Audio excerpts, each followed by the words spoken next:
हेमा मालिनी ने 1999 में अपने दोस्त विनोद खन्ना के लिए पहली बार राजनीतिक प्रचार किया था। उन्हें देखने के लिए ऐसी भीड़ उमड़ी कि बीजेपी के नेताओं ने उनसे कुछ दूसरी जगह प्रचार करने के लिए संपर्क किया। 2003 में हेमा को राज्यसभा का मनोनीत सदस्य बनाया गया, लेकिन 6 महीने के अंदर ही वो बीजेपी की सदस्य बन गई। उस वक्त मनोनीत सदस्य के किसी पार्टी का सदस्य बनने पर बहुत हंगामा मचा था, लेकिन हेमा मालिनी का शायद यही राजनीतिक ठिकाना था। 2004 से 2014 तक वो पार्टी की स्टार प्रचारक रहीं और 2014 से लगातार सांसद हैं। उनकी पूरी सियासी कहानी भी किसी फिल्म से कम नहीं है। हेमा मालिनी पहुंच चुकी है। भारत माता की। सभी भाइयों बहनों, आप सबको मेरा नमस्कार। बसंती का डायलॉग थी, कहाँ जाना है बोलो? रामपुर, फतेहगढ़, रामगढ़, कहाँ जाना है बोलो? यहाँ जमींदार की कोई मोटर गाड़ी नहीं मिलेगी, यहाँ तो सिर्फ बसंती का टांगा ही मिलता है। तो चल धन्नो, आज तेरी बसंती की इज्जत का सवाल है। बहुत बहुत धन्यवाद। जय हिंद। भारत माता की। जो मिला उसे संभालिए, आएंगे तो मोदी। सियासत में हेमा मालिनी की कहानी 1999 से शुरू हुई थी और अब 2024 में मथुरा से तीसरी बार सांसद बनने की संभावना पर आ टिकी है। भगवान श्री कृष्ण की अनन्य भक्त हेमा मालिनी की सियासी कर्मभूमि भी संयोग से कान्हा की नगरी ही बनी है। उनका दावा है कि उन्होंने मथुरा में विकास के लिए बहुत काम किया है, लिहाजा जीत की डगर कतई मुश्किल नहीं है। तीसरी बार मथुरा से लड़ने के लिए टिकट दिया है और क्योंकि मेरी दिली ख्वाहिश थी कि मैं बहुत कुछ करूं, इधर काफी किया है पहले 5 साल में, सेकंड 5 साल में भी और भी बहुत बढ़िया और भी काम किया। अभी तीसरी बार है तो I have to do much more bigger work I have to do so that Mathura का स्थल एकदम ऊपर और भी ऊपर जाए। वो तो है ही ऊपर, कृष्ण की नगरी है, तो I have to do much more than what I did in Vrindavan. That is what is here, but my journey is from long ago, बहुत पहले से है। वो सब नहीं है, वो सब बैकग्राउंड में है। मैं कौन हूँ क्या सबको मालूम है। एक अभिनेत्री हूँ, एक नृत्यांगना हूँ, and also now in politics also. So I am doing my best for Vrindavan. Hema Malini की उम्र भले ही 75 पार हो, लेकिन उन्हें फिर मथुरा से बीजेपी ने अपना उम्मीदवार बनाया है, तो इसकी कई वजह है। दरअसल हेमा मालिनी सांसद बनने के बाद मथुरा में हमेशा सक्रिय रही, यानी कभी ऐसा नहीं हुआ कि संसदीय क्षेत्र से उनके लापता होने के पोस्टर लगे हों, जैसे सनी देओल के गुरदासपुर में और धर्मेंद्र के लिए बीकानेर में एक जमाने में लगे थे। हेमा बेवजह की बयानबाजी नहीं करती, वो संसद की गतिविधियों में नियमित तौर पर हिस्सा लेती है, पार्टी की स्टार प्रचारक के रूप में अपना कर्तव्य निभाती है और जब मौका मिलता है विपक्ष को उन्हीं के अंदाज में जवाब देने से नहीं चूकती। बेहिसाब हसरतें न पालिए, जो मिला उसे संभालिए, आएंगे तो मोदी ही।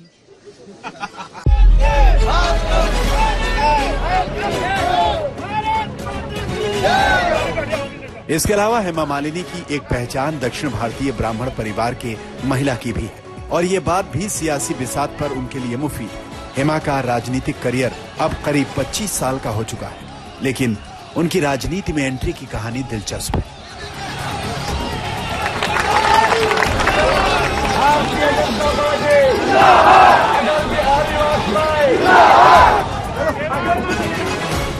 उन्नीस 1999 में दोस्त विनोद खन्ना के कहने पर गुरदासपुर में उनके लिए प्रचार किया था कि विनोद खन्ना जी यहाँ से चुनाव लड़ रहे हैं बीजेपी सरकार के लिए। मजेदार बात है कि जब कैंपेनिंग का वक्त आया तो हेमा के हाथ पांव फूल गए थे,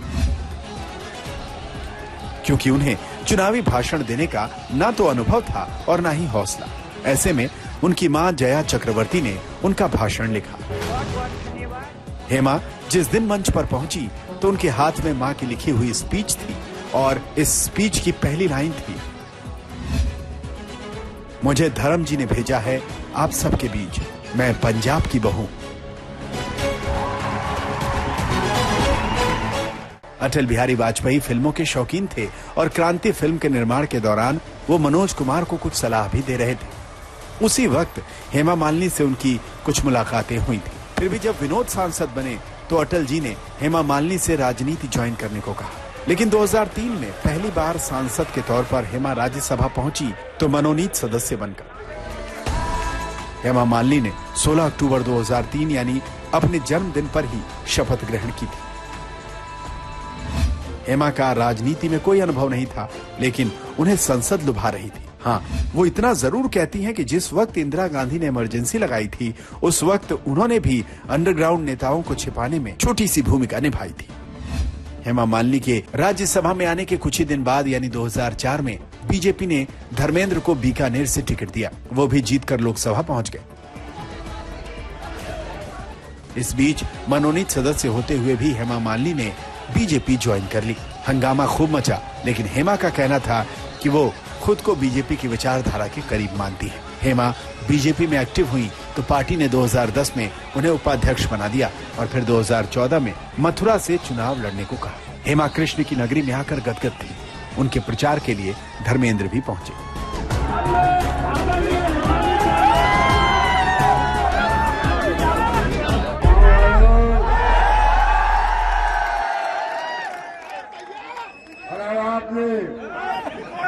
हेमा को बहुत बड़ी जीत ना दिलवाई, मैं यहाँ कोई टंकी है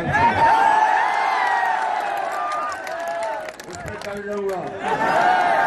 मेरी बहुत सी मासी चली आएगी मासी जी। हेमा ने 2014 में राष्ट्रीय लोकदल के जयंत चौधरी को 3,30,000 से ज्यादा वोटों से हराया। फिर 2019 में भी वो जीती। 2024 में जयंत एनडीए के साथ हैं और ऐसे में हेमा के जीतने की संभावना बढ़ गई है। आने वाले समय में हम तो चाहेंगे कि हमें जो मथुरा का देखने के लिए जो सांसद बनाया है वापस तीसरी बार, वो सक्सेसफुल होए और हमारी पार्टी सब जगह अपना झंडा लगाएं। और मोदी जी का जो कहना है 400 पार, ये तो जरूर होगा ही होगा। इन सब के लिए हमने प्रेयर किया। वो मथुरा के लोगों के लिए भी अब अजनबी नहीं है। राधे राधे। पिछले दिनों ही हेमा ने मथुरा वृंदावन में प्रचार प्रसार के लिए कॉफी टेबल बुक कराई थी, जिसके विमोचन पर सितारे उमड़ पड़े थे।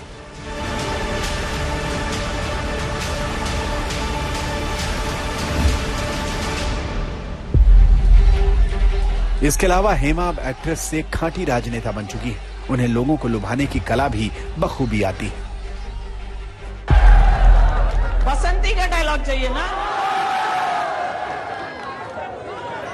हाँ बाबूजी, कहाँ जाना है बोलो? रामपुर, नामपुर, फतेहगढ़, रामगढ़, कहाँ जाना है बोलो? यहाँ जमींदार की कोई मोटर गाड़ी नहीं मिलेगी, यहाँ तो सिर्फ बसंती का टांगा ही मिलता है। तो चल धन्नो, आज तेरी बसंती की इज्जत का सवाल है।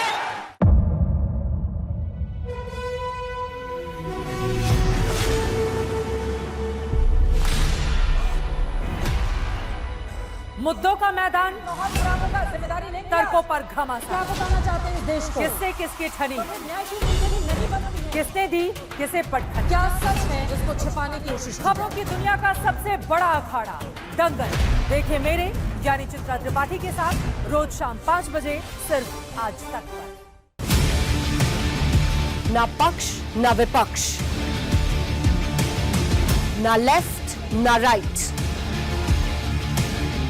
ना मिर्च ना मसाला, खबरों का बोलबाला। निडर, निर्भीक, सबसे सटीक स्पेशल रिपोर्ट सिर्फ आज तक पर।